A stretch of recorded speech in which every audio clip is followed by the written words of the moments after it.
Bonjour à tous, bienvenue dans ce nouveau podcast consacré du coup toujours à la mentalité du survivant et la psychologie de survie.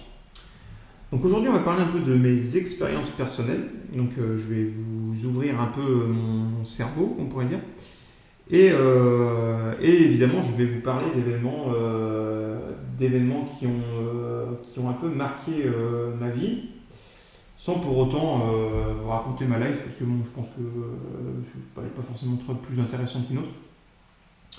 Donc il faut savoir que bon, moi je suis dans les forces de sécurité intérieure depuis maintenant 15 ans. Donc je suis rentré, j'avais 18 ans. Alors je ne vous donnerai pas le nom de l'administration pour laquelle je travaille, parce que je trouve que c'est pas forcément très intéressant. Je sais pas que je ne veux pas en parler, mais c'est que pourquoi pas plus tard, c'est pour éviter que vous arriviez à faire une passerelle en disant bah oui, comme c'est cette fonction-là, ça permet d'être plus ou moins machin. Donc c'est juste une expérience personnelle pour vous partager mon expérience. C'est tout, ça s'arrête là. Pour ça, je rentrerai pas, enfin pas dans ce podcast, dans les détails en fait de mon métier. J'ai subi plusieurs agressions physiques pour mettre un peu dans le pour dire ça, dans le contexte. J'ai vu des choses qui sont évidemment plutôt traumatiques, des choses qui sont évidemment des choses d'accidents physiques, des agressions qui sont énormes. J'ai aussi été témoin et subi, si subi c'est peut-être pas forcément le terme, tout ce qui va être le domaine de la prise d'otage, etc. Et du coup, je peux vous parler sincèrement des émotions qu'on peut ressentir dans des événements comme cela. C'est simplement en fait pour vous donner un espèce d'aperçu de ce qu'on peut ressentir à l'intérieur. Alors, évidemment, chaque personne va vivre des événements traumatiques de plus ou moins différentes façons. Ça va dépendre en fait de la psychologie à l'instant T, surtout, je vous rappelle. C'est pas parce que vous étiez quelqu'un d'hyper combatif à l'instant T qu'un événement traumatique qui suivra 5 ans plus tard, vous serez quelqu'un de combatif. Vous pouvez très bien vous effondrer et entrer en sidération complète. Ça malheureusement en fait ça va dépendre en fait, de votre psychologie à l'instant T et de la situation. Maintenant, souvent, ce qui se passe, c'est que le premier truc dans lequel on est confronté, c'est souvent la violence et du coup les phénomènes d'agression, de subir de la violence.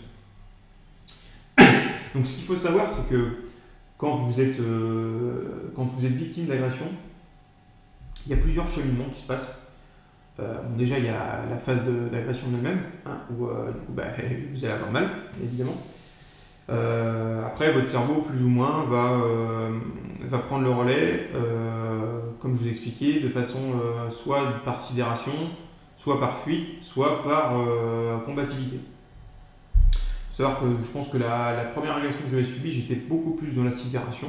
Bon, je ne suis pas resté non plus en mode punching ball et me faire taper dessus. Mais du coup, on a ce phénomène de violence directe qui nous arrive dessus. Et voilà, on va se défendre, machin, etc. Et souvent, ce qui se passe, c'est qu'on a vraiment cet effet post-traumatique, c'est-à-dire qu'on n'a pas ce sentiment à instant T d'avoir subi quelque chose. C'est quelque chose qui va arriver plus tard. Souvent, c'est quand la pression, l'adrénaline va redescendre, que vous allez vous retrouver du coup seul chez vous, que là, vous allez avoir ce phénomène-là de syndrome post-traumatique. C'est quelque chose qui va revenir un peu en boucle dans votre esprit en disant « Oh là là, qu'est-ce qui m'est arrivé et tout comment ça a pu arriver, pourquoi ça m'est arrivé ?» C'est ce genre de questions qui revient sans cesse en boucle. Et ça peut vous ronger, oui, ça peut vous ronger hein, de l'intérieur, parce que du coup, ça remet beaucoup de choses en question. Alors, ça remet beaucoup de choses en question, ça ne veut pas forcément dire que ce sont des choses réelles hein, qui sont remises en question. Souvent, après, c'est est-ce que j'aurais pu réagir différemment? Est-ce que j'étais pas assez fort? Est-ce que j'étais pas... Voilà, ainsi de suite. Et en fait, finalement, ces questions sont vraiment d'ordre psychologique et en fait, elles n'ont pas vraiment de sens en elles-mêmes. C'est pas parce que vous êtes persuadé que vous n'étiez pas assez fort que finalement vous n'étiez pas assez fort. Non, ça n'a rien à voir en fait. C'est juste votre cerveau qui essaie d'analyser le truc et qui essaie de, en fait, en gros, de vous trouver des solutions. Il faut le voir plus dans cet état d'esprit-là. Votre cerveau, il analyse continuellement les événements qui se passent. Donc quand vous avez subi ce genre de choses et que vous avez un retour normal, votre cerveau, il va essayer en fait de trouver une solution à ce qui pourrait se reproduire. Donc c'est pour ça qu'il va un peu vous mettre dans l'embarras, vous dire est-ce que tu étais assez fort? Est-ce que tu étais assez préparé? Est-ce que tu n'aurais pas pu faire autrement? Est-ce que... et ainsi de suite. Donc ça souvent ça peut ça peut vraiment vous miner le moral, vous bouffer le moral, parce que du coup ça vous tourne en boucle dans la tête. Donc là généralement, moi ce que je vous invite à faire c'est toujours j'appelle ça exorciser. En parler à quelqu'un, en parler autour de vous, si vous avez un ami proche, en parler, à des professionnels aussi de santé comme les psychologues, etc. Il ne faut pas hésiter à en parler. Ça permet d'exorciser un peu ça, parce que ça peut vraiment vous ronger. Hein. Ça peut être de la colère, mais qui va être transformée en du dégoût, en machin, et ainsi de suite, et ça va vous ronger, en fait, ça va vous ronger le cerveau. Donc ça, c'est pas une bonne chose. Donc exorciser déjà les choses, c'est quelque chose. Le premier conseil que je peux vous donner, c'est ça, d'en parler. Même si des fois la situation fait qu'on a du mal à mettre des mots sur ce qui s'est passé parce qu'on a peur d'éclabousser un peu la personne qui est en face de nous. Ça aussi, c'est un phénomène quand on subit ou quand on voit des événements hyper traumatiques. On n'a pas envie d'éclabousser les gens avec ça, en fait. On préfère en fait le garder pour nous. Moi, c'est un phénomène que j'appelle ça le mettre à la cave. Il y a des événements où on dit c'est trop dur, du coup je le prends et je le mets à la cave. Je le prends, je le mets à la cave. Je le prends, je le mets à la cave. On n'est pas dupe, on sait pertinemment qu'à force de mettre des trucs à la cave, la cave sera trop pleine et ça finira par exploser. Donc prenez cette habitude-là d'exorciser un peu vos démons en parlant autour de vous. Voilà, exorcisez, sortez-le en fait de... Et surtout, le plus important, je trouve, c'est essayer de vous dire ok, j'ai fait ça. Mais qu'est-ce que j'ai fait de bien? C'est quoi le positif de ce truc?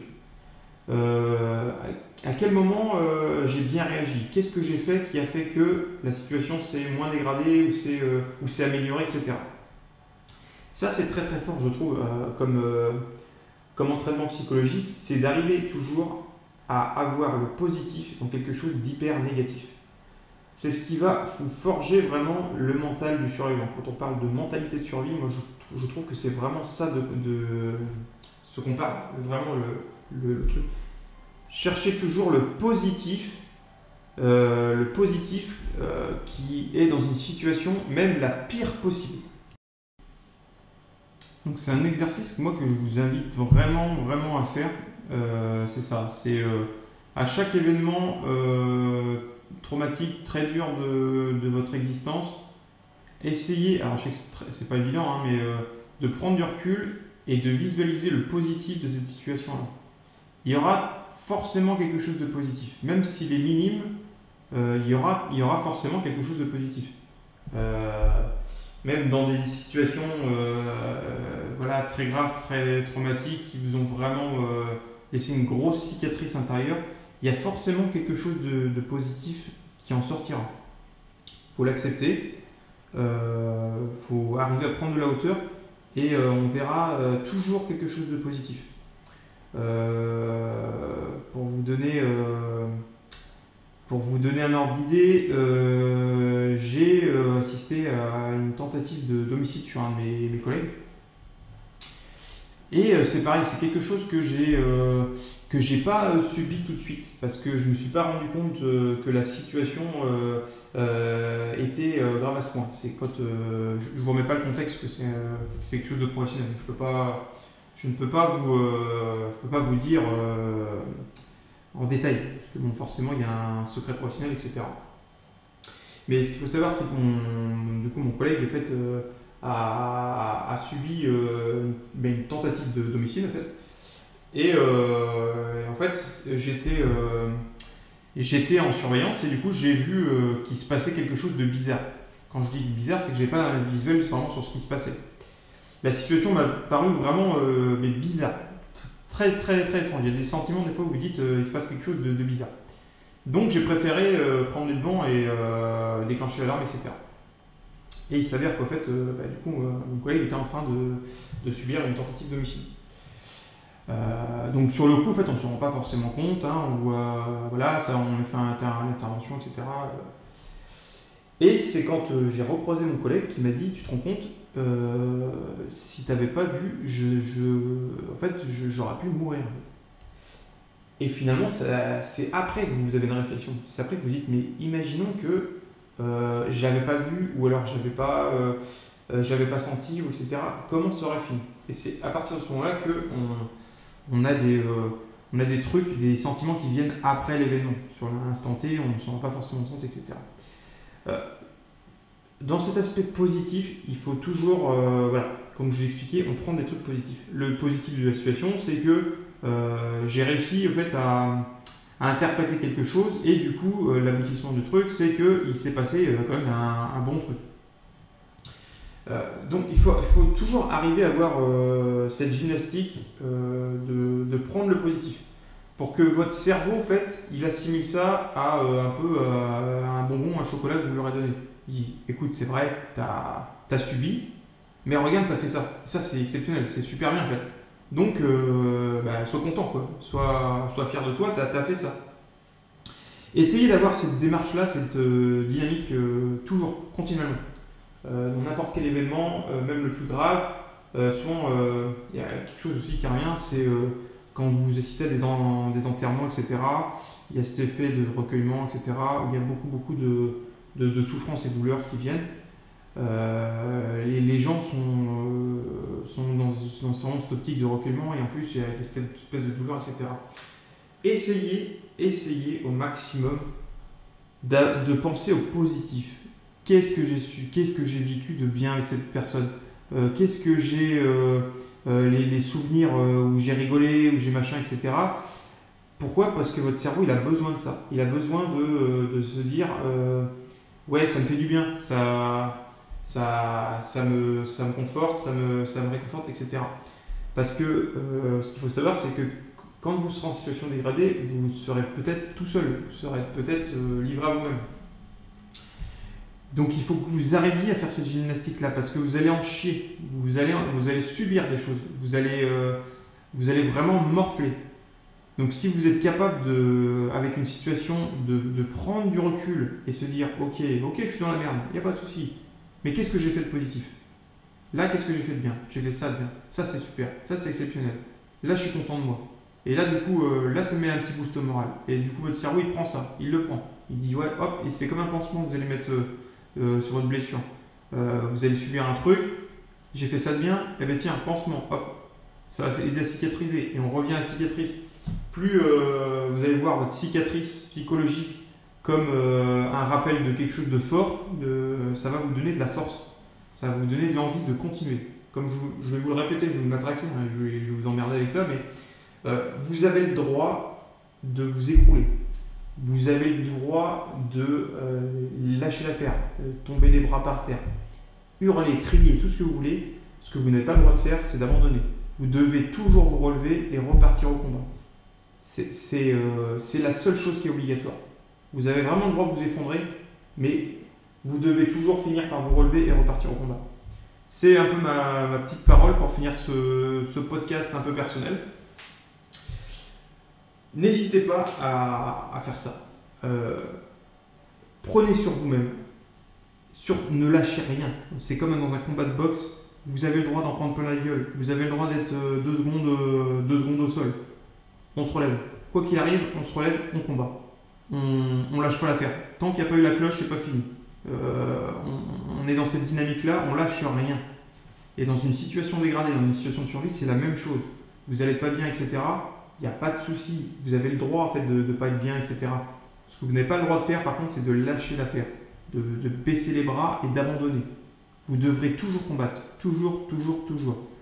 Et vous verrez que on va voir ça dans la deuxième partie de... Enfin, je sais pas, ça va dépendre de la façon dont vous regardez les podcasts.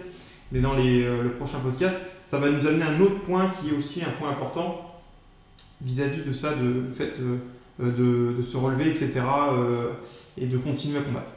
Donc je vous remercie d'avoir suivi cette vidéo, n'hésitez pas à vous abonner, n'hésitez pas à commenter de vos expériences aussi personnelles, ça donnera aussi un petit boost aux autres, hein. Pensez un peu aussi à la transmission aux autres.